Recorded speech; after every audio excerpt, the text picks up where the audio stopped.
आमचे सर्व पदाधिकाऱ्यांना आणि त्याचबरोबर संपूर्ण बिल्डर असोसिएशन इंडियाचे संपूर्ण पदाधिकाऱ्यांना त्यांचे सर्व सहकार्यांना मनापासून शुभेच्छा देतो. 34 वर्षापूर्वी ही संकल्पना साताऱ्यात जेव्हा सातारा फारसं साताऱ्याची वाढ पण त्यात फारशी झाली नव्हती. एक स्वतंत्र खेडं म्हणणार नाही पण खेड्यापेक्षा थोडंसं मोठं असं साताऱ्याची अवस्था होती. आणि त्यानंतर या बिल्डर्स असोसिएशन इंडियाकडे सातारची जी ब्रांच त्या सर्वांनी एक विचार घेऊन लोकांसमोर गेले की आपल्याला कुठेतरी काहीतरी आपल्याला नाविन्यपूर्ण केलं पाहिजे. प्रत्येकाला काही मोठे बंगले परवडणार नाही. कमीत कमी किमतीमध्ये जास्तीत जास्त चांगल्या प्रकारचं सुविधा लोकांना कशा देता येईल या भावनेने 13 वर्षापूर्वी चालू केलेलं हे रचना एक्झिबिशन आहे. आज 13 वर्ष आहे. पदार्पण होत आहे. मनापासून शुभेच्छा आहेत. आणि फार बोलण्यापेक्षा मी एवढंच सांगेन की पूर्वी लोक जास्त मोठमोठ्या शहरांकडे धाव घेत होते. धाव याच्याकरता कारण की मोठ्या प्रमाणात इन्फ्रास्ट्रक्चरची डेव्हलपमेंट झालेली नव्हती. रस्त्याची कनेक्टिव्हिटी नव्हती. तुमच्या रेल कनेक्टिव्हिटी नव्हती. आणि त्यामुळं इंडस्ट्रीज येत नव्हत्या. आणि ज्याच्यामुळं अनेक वर्षापूर्वी हा संपूर्ण आपला जो हा संपूर्ण परिसर आहे सातारा जिल्हा खास करून डोंगरी परिसर आहे. पारदेरी, महाबळेश्वर, त्यानंतर पाटण हा भाग आणि हा खालच्या बाजूला दुष्काळी भाग या संपूर्ण ठिकाणचे लोक स्वतःच्या कुटुंबाचा उदरनिर्वाह कसं करावा त्यांच्या समोर एक मोठा प्रश्न असल्यामुळं त्याची धाव मोठमोठ्या शहरांकडे दिली. मुंबई, नवी मुंबई, ठाणे, बिने, पिंपरी चिंचवड, पुणे, बिने असे मोठमोठ्या शहरांकडे धाव दिली. पण आज ती परिस्थिती राहिलेली नाही. आज कुठल्याही शहरामध्ये गेलं तर ओव्हर क्राउडिंग आपल्याला त्या ठिकाणी पाहायला मिळतं. आणि त्यामुळं मी खास करून सातारा ब्रांचचे जी बिल्डर असोसिएशन जी आहे इंडियाची त्यांना एवढंच सांगणार आहे की आता मोठ्या इंडस्ट्रीज आपल्या भागात येतात. डेव्हलपमेंट चालू झाली. मोठमोठे जे काय या काळात अत्यंत प्रतिकूल परिस्थिती आणि फक्त अंगावरच्या कपड्यावरती गेलेले लोक आज त्यांनी ज्या संस्था अभिमानी सांगा सर एवढ्या मोठ्या संस्था उभ्या केल्यात मोठमोठ्या मुंबई, ठाणे आणि या मोठमोठ्या मेट्रोपॉलिटन सिटीजमध्ये. प्रत्येकाला वाटतं की आपलं एक घर आपल्या ज्या ठिकाणी जरी तिथं त्यांची जन्मभूमी असते तरी आपल्या जन्मभूमीच्या ठिकाणी आपलं एक घर असावं. छोटंसं असावं पण आपलं घर असावं. पण मात्र त्यापेक्षा आता जे मी पाहतोय की कृष्णा खोऱ्याच्या माध्यमातून मला आठवतंय 96 साली ही संकल्पना जेव्हा मी मांडली की आपल्याला लागतं काय एखादं समजा डेव्हलपमेंटसाठी सगळ्यात महत्त्वाचं म्हणजे पाणी, कनेक्टिव्हिटी म्हणजे रस्ते, रेल असेल, रोड असतील. हे जर असलं तर अजून काय पाहिजे. त्या काळात वीज नव्हती. त्यावेळेस ही परिस्थिती अशी होती की फक्त जिल्ह्याच्या प्रमुख ठिकाणीच MIDCला परमिशन देण्यात येत असत. पण आज तुम्ही इंडस्ट्री कुठेही करू शकता. त्याला काय आता कोविशिल्डची गरज नाही, गरज याकरता लागत नाही, कारण की तुमची ग्रेट एमएससीबीची इलेक्ट्रिसिटीची ग्रेट कनेक्टिव्हिटी वाढलेली आणि त्यामुळं जे लोक त्यावेळेस मायग्रेट झाले, त्याला आपण मायग्रेशन म्हणतो, खास करून या संपूर्ण तज्ज्ञ जे लोक आहेत या क्षेत्रातले त्यांच्याकरता सांगते की आता रिव्हर्स मायग्रेशन चालू झालं.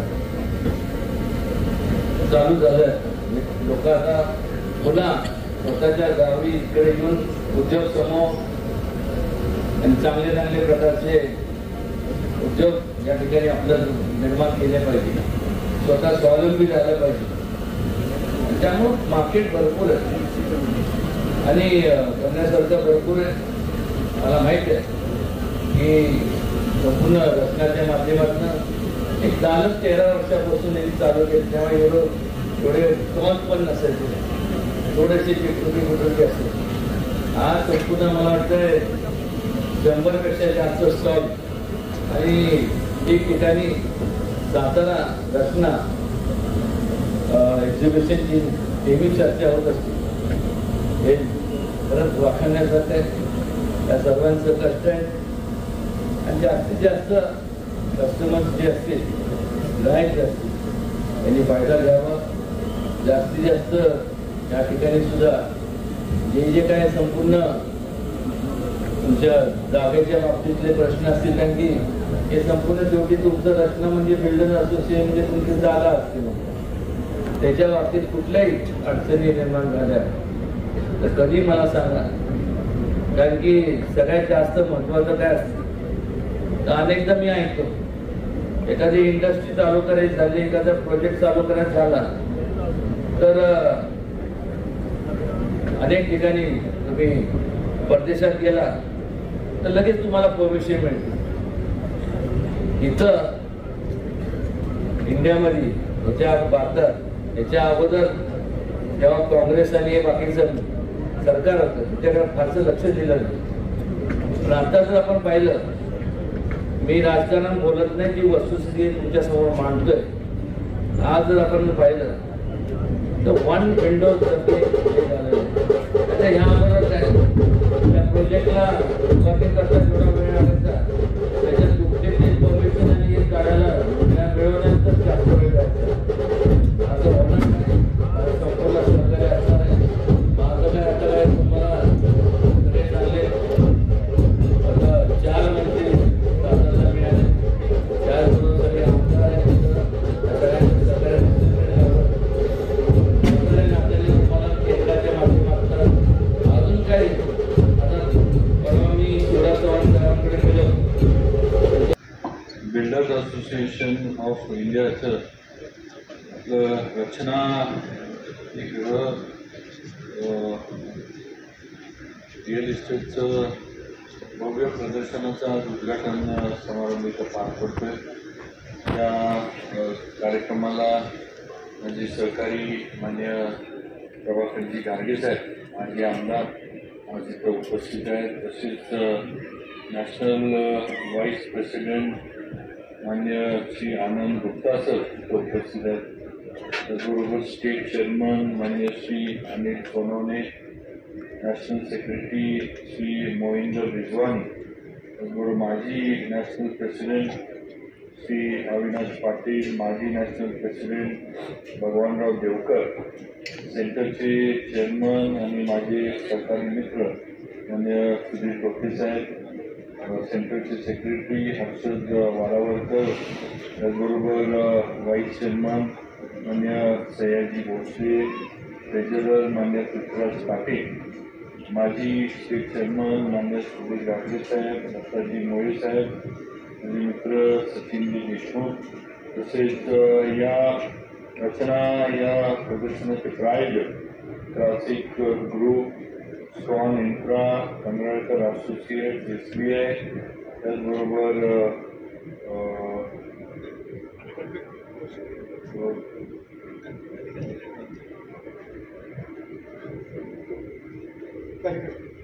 तालिका स्टील आणि परमार स्टील, त्याचबरोबर ते मेंबर मान्य अनिल दातारे, आणि उपस्थित सर्वच इथे उपस्थित असणारे सर्व सातारकर आणि जिल्ह्यातून सुद्धा आलेले सर्व माझे बंधू भगिनी आणि उपस्थित सर्व तरुण मित्रांनो, तर म्हणजे ज्याचा उल्लेख आता टोपे साहेबांनी केला की रचना या प्रदर्शनाची आकृतीनं सगळ्यांना सगळेजण वाट बघत असतात आणि अतिशय भव्य दिव्य असे हे प्रदर्शन या ठिकाणी builders association of India through भरवलं जातं. नवीन नवीन जे प्रोजेक्ट्स सातारा आणि जिल्ह्यामध्ये सुद्धा जे होतात ते इथं कस्टमरच्या समोर किंवा इन्व्हेस्टर्स वगैरे असतील त्यांच्या पर्यंत आणण्याचा प्रयत्न आज रचनाच्या माध्यमातून बिल्डर्स असोसिएशन करत असतं.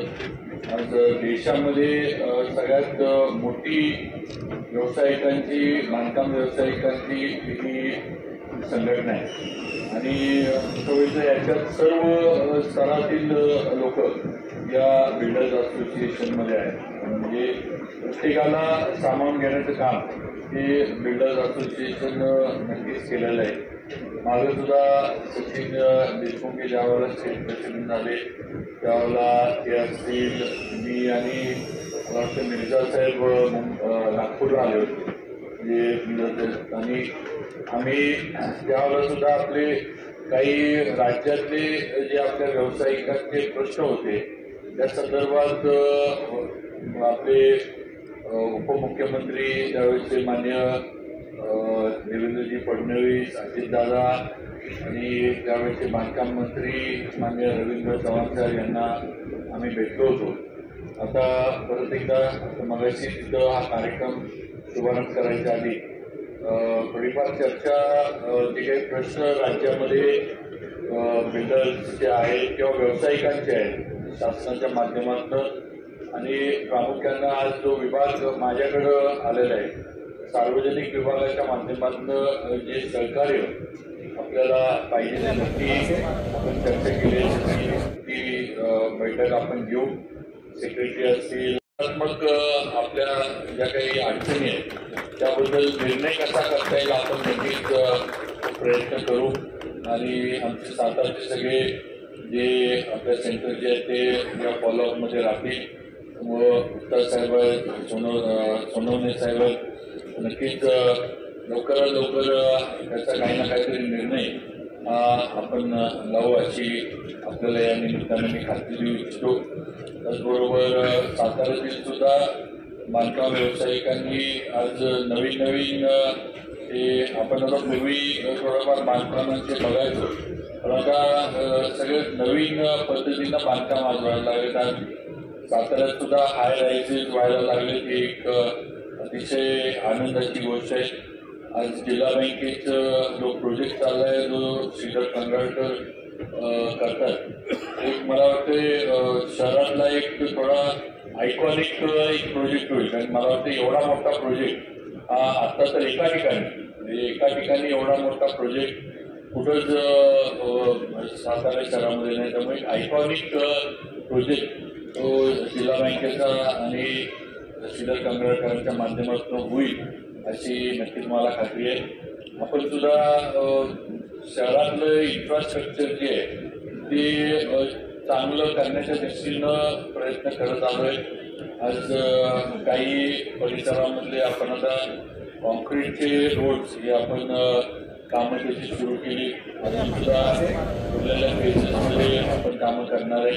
त्याला सुद्धा आता शासनाकडनं निधी आपल्याला आणि नगरपालिकेला सातारला नक्कीच मिळेल. बऱ्यापैकी जे रस्ते आपले मोठे आहेत ज्या ठिकाणी वाहतूक जास्त प्रमाणात असतील इन्फ्रास्ट्रक्चर सगळं कॉन्क्रीट रोड्सकडे नेण्याचा प्रयत्न हा नक्कीच माझा आहे आणि नक्की आम्ही त्यामध्ये देवेंद्रजींच्या मार्गदर्शनाखाली आम्ही यशस्वी होऊ. इतर सुद्धा काही सकाळी इतर पण हे आले होते आपले बिल्डर्स असोसिएशनचे.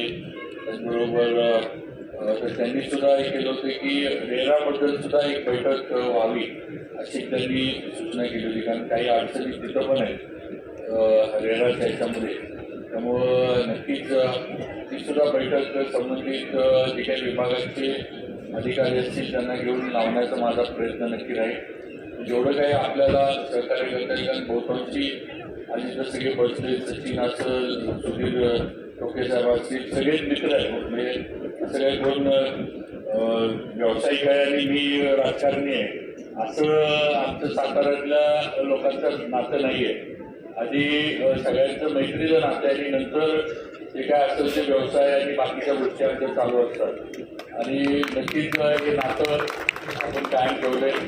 नवीन जबाबदारी आहे, नक्कीच आपल्या BIच्या अपेक्षा पण आहेत किंवा या जबाबदारीतनं राज्यातले जे प्रश्न आहेत ते BIच्या माध्यमातून सुटावेत आणि सर्व सातारा सेंटरच्या माझ्या सहकारी मित्रांना बरोबर घेऊन माझ्याकडनं जेवढं माझ्या या नवीन जबाबदारीतनं BIला जेवढं सहकार्य करता येईल तेवढं मी नक्की करीन. हा शब्द आपल्याला सर्वांना या निमित्तानं देऊ इच्छितो. थोडं बोलायला मी आधी उभा राहिलो कारण आपले श्रीकांत पवार टॉप गिअरवाले जे आहेत त्यांचं लग्न आहे कारखान्यावर, म्हणजे रिसेप्शन वगैरे, तर मला त्या ठिकाणी जायचंय. थोडा उशीर झालाय त्यामुळे थोडं बोलायला मी उभा राहिलो. आपली सर्वांची परवानगी घेतो, पण आपल्या सर्वांना रचनाच्या माध्यमातून शुभेच्छा देतो. आणि या निमित्तानं आपल्याला जे एक्सपोजर गरजेचं आहे, म्हणजे आपल्या प्रोजेक्टला जे एक्सपोजर मिळणं गरजेचं आहे ते या रचनाच्या माध्यमातून 100% मिळेल अशी खात्री देतो आणि थांबतो. जय हिंद, जय महाराष्ट्र. खूप खूप धन्यवाद.